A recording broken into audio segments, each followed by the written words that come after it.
ఏపీలో ఎక్కడ విజయం సాధించినా అక్కడ మాత్రం ఆ పార్టీకి ఎదురుగాలి తప్పడం లేదా? ఏ ఎన్నికలు జరిగినా ఎన్ని రాజకీయ వ్యూహాలకు పదును పెట్టినా అక్కడ సత్తా చాటలేకపోతుందా? రాజకీయాల్లో తలపండిన నేతలున్నా సరే అక్కడ మాత్రం పార్టీకి ఎదురీత తప్పడం లేదా? పార్టీకి ఎన్ని రిపేర్లు చేసినా ఎంతమంది ఇన్ఛార్జ్లను మార్చినా సేమ్ సీనే రిపీట్ అవుతోందా అంటే అవుననే సమాధానం వస్తోందట ఆ జిల్లాలో. ఇంతకీ ఏంటా పార్టీ? ఎక్కడా ఎదురుగాలి వీచేది? Watch this story.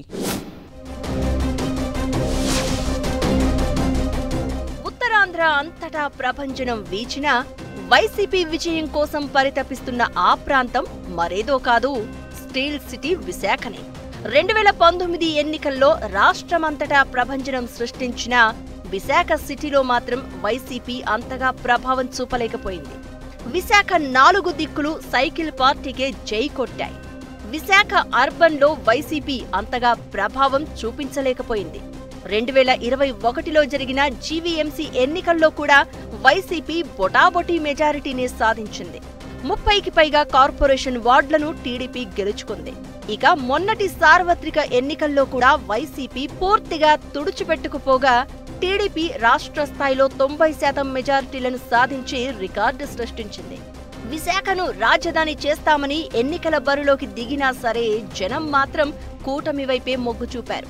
ఇక్కడ విజయం కోసం వైసీపీ ఎన్ని ప్రయోగాలు చేసినా సరే పార్టీకి అందని ద్రాక్ష మాదిరే అవుతోంది తప్ప సక్సెస్ కాలేకపోతోంది. విశాఖలో వైసీపీని గాడిలో పెట్టేందుకు పార్టీ అధిష్టానం ఎన్నో రకాల ప్రయత్నాలు చేస్తూ వస్తోంది. ఉత్తరాంధ్ర రీజనల్ కోఆర్డినేటర్ గా తొలుత విజయసాయి రెడ్డిని, ఆ తర్వాత వైవి సుబ్బారెడ్డికి బాధ్యతలు అప్పగించిన సేమ్ సీన్ రిపీట్ అయింది.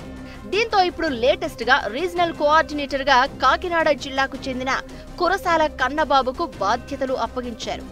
ఉత్తరాంధ్రతో పాటు విశాఖలో ఓసీ కాపులు ఎక్కువగా ఉన్నారన్న కారణంతో సామాజిక కోణంలో ఆయన నియామకం జరిగిందన్న చర్చ నడుస్తోంది.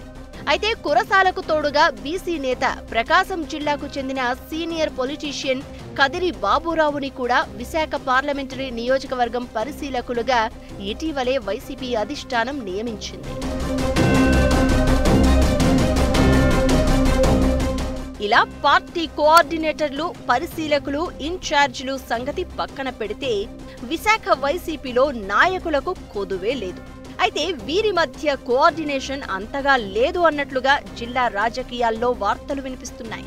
విశాఖలో పార్టీని పటిష్టం చేయాల్సిన బాధ్యత కాకినాడకు చెందిన కురసాల కన్నబాబుకు, ప్రకాశం జిల్లాకు చెందిన బాబురావు వీరిద్దరిపై ఉంది. వీరిద్దరూ తొలుత జిల్లాల్లో ఉన్న సీనియర్లు, జూనియర్లే కాకుండా స్థానిక నాయకులు, స్థానికేతర నాయకులు ఇలా అందరినీ కలుపుకుని పోవాల్సిన అవసరం ఉందన్న వాదన వినిపిస్తోంది. సామాజిక వర్గాల వారీగా ఈక్వేషన్లను సరిచూసుకుంటూ ముందుకు సాగాలి.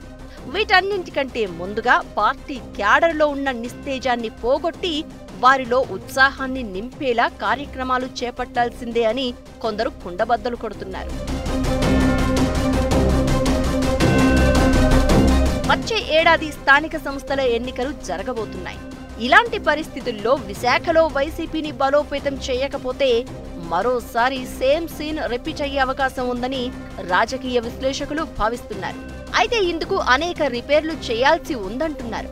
మరి ఆ రిపేర్లకు పార్లమెంటు పరిశీలకులుగా వచ్చిన బాబురావు హ్యాండ్ ఎంతవరకు కలిసి వస్తుందో, ఆయన లక్కీ హ్యాండ్ అవుతారా లేదా అన్నది తొందరలోనే చూడాల్సి ఉందని పార్టీలో చర్చ నడుస్తోంది.